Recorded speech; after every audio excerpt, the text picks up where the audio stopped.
Logistics का charge कौन bear करेगा? Who will pay the logistic charges in the export import business?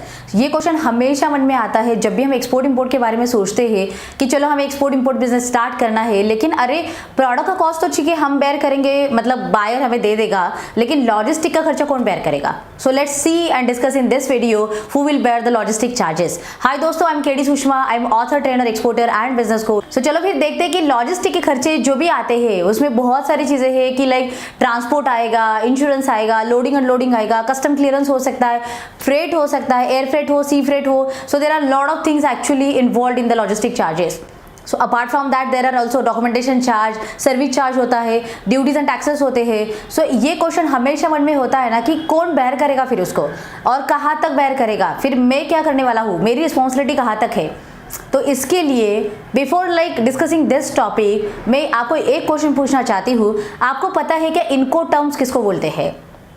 आपको पता भी है क्या कि एक्सवर्क, एफओबी, सीआईएफ, डीडीपी किसको कहा जाता है? और अगर आपको वो पता है तो yes definitely you also know that who will bear the logistic charges up to what point of time and up to like कहाँ तक वो बेयर करेगा। सो इसके लिए चलो हम ये देखते हैं कि पहले इनकोटर्म्स होते क्या है। सो इनकोटर्म का मतलब ये है कि international commercial terms. So these are the commercial terms but defined in the international level by the custom procedures, और वो हर जगह पे यूनिक है, सिस्टमेटिक है और यही यूनिवर्सली फॉलो की जाती है। इन शॉर्ट क्या पता चला, कोई भी कंट्री हो, whether it is India, whether it is Japan, whether it is Germany, Africa, Asia and whichever the any market, they are following this same common system incoterms की। सो अगर हम समझ के चलो कि जर्मनी का कोई बायर है और इंडिया से आपको अगर कोई मटेरियल उसको एक्सपोर्ट करना है, इट डजंट मैटर लाइक कौन सा प्रोडक्ट आप एक्सपोर्ट करने के लिए जा रहे हो, कि एग्री हो तो कुछ अलग चलेगा, इंजीनियरिंग हो तो कुछ अलग चलेगा, टेक्सटाइल के लिए कुछ अलग चलेगा, फार्मा के लिए कुछ अलग चलेगा। It is not like that. It is same for every product and every market, but it is just mutually dependent upon buyer and seller. तो हम दोनों के बीच में बातें चलती है। For example if I am a exporter and you are importer, तो हम दोनों के बीच में बातें चलेगी। सो अभी पहले क्या होगा कि चलो इनको टर्म्स के ऊपर बात करेंगे हम। If you are a customer, so you are a buyer, you will ask me the quotation first, like can you please supply me or can you please quote me this cost ex work. आप मुझे एक्सवर्क costing दे सकते हो क्या? फिर ये पहले inquiry आएगी कि मुझे एक्सवर्क कॉस्टिंग चाहिए। तो इसका मतलब क्या हुआ, बीइंग अ एक्सपोर्टर मुझे वो एक्सवर्क का कॉस्टिंग निकालना पड़ेगा। सो मैं उसके लिए प्रोडक्ट का खर्चा या फिर बाकी सारी जो भी कुछ खर्चे है, प्रॉफिट, ये वो सारी चीजें up to the ex factory price I will calculate, I will work out और मैं उसको दे दूंगी। लेकिन अगर कस्टमर मुझे ये पूछता है, if buyer is asking you that can you please quote me FOB price also, so FOB up to the nearest airport और नियरेस्ट सी पोर्ट के लिए, तो जिस स्टेट ऑफ इंडिया में आप मतलब अवेलेबल हो वहाँ का जो भी नज़दीक का सी पोर्ट एयरपोर्ट होगा वहाँ तक की आपको एफओबी कॉस्ट देनी पड़ेगी। तो उसमें बहुत सारी चीज़ें आएगी, मतलब एफओबी में क्या क्या आता है, free on board up to the port, up to the loading port होता है। So logistic will give you that all expenses कि कितने आ सकते हैं from ex work to FOB point तक। ओके, नेक्स्ट आता है कि अगर कस्टमर पूछता है कि can you please quote me CIF also, cost, insurance and freight up to the destination port, तो ये सीआईएफ को बोला जाता है। तो इसका मतलब क्या हुआ कि उसमें मरीन फ्रेट ऐड आएगा, एयर फ्रेट भी ऐड हो सकता है एंड इंश्योरेंस भी ऐड हो सकता है। सो ये सब खर्चे मतलब एडअप करने पड़ेंगे। और डीडीपी का मतलब होता है delivered duty paid up to the like factory. So जो भी आपका कस्टमर होगा, इंपोर्टर होगा, वो कहाँ पे जिस कंट्री में अवेलेबल है वहाँ पे जहाँ उसका वेयर हाउस है वहाँ तक आप डोर डिलीवरी की सर्विस दोगे। It's like that. तो वहाँ तक के चार्जेस कैलकुलेट किए जाएंगे। So now the question arises who will pay this charges. अगर एफओबी है तो कौन करेगा, सीआईएफ है तो कौन करेगा, डीडीपी हो तो कौन करेगा, एंड एक्सवर्क है तो कौन करेगा।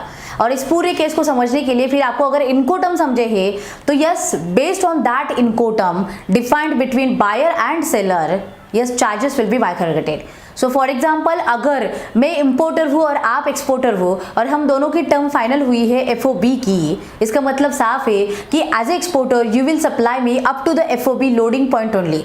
So if you are in Maharashtra, you will supply me up to the JNPT port only, and from that point onwards, all responsibility lies with me only.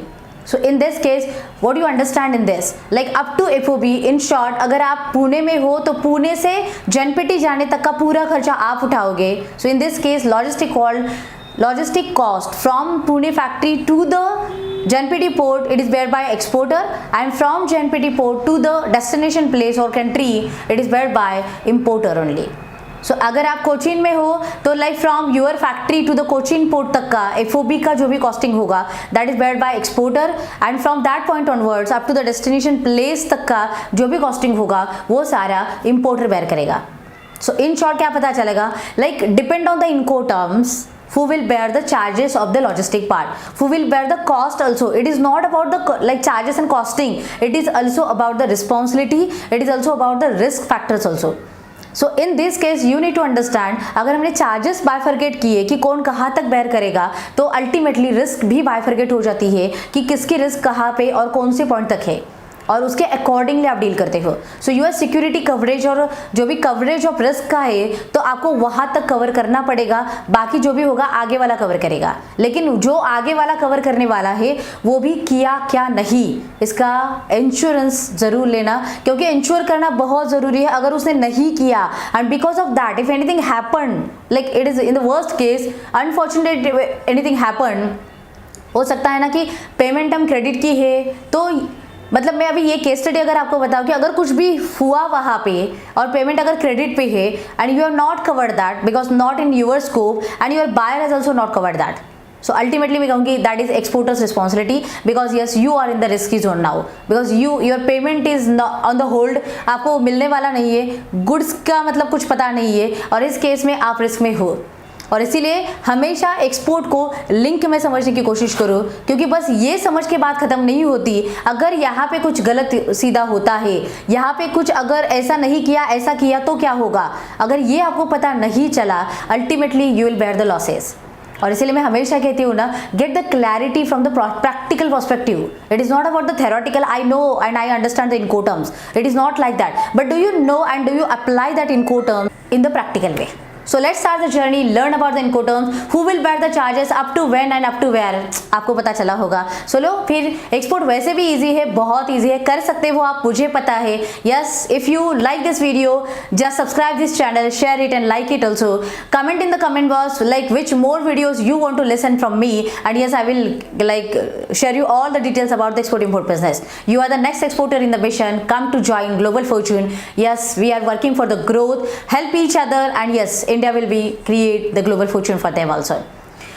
और ग्लोबल फॉर्चून का टेलीग्राम चैनल भी है, so you can connect to the Telegram channel also, we are sharing the updates there, and yes KD Sushma app is there on the Google Play Store, so you can download it, be in touch in the market, let's get the update about the market, and yes you can start your export journey. जय हिंद।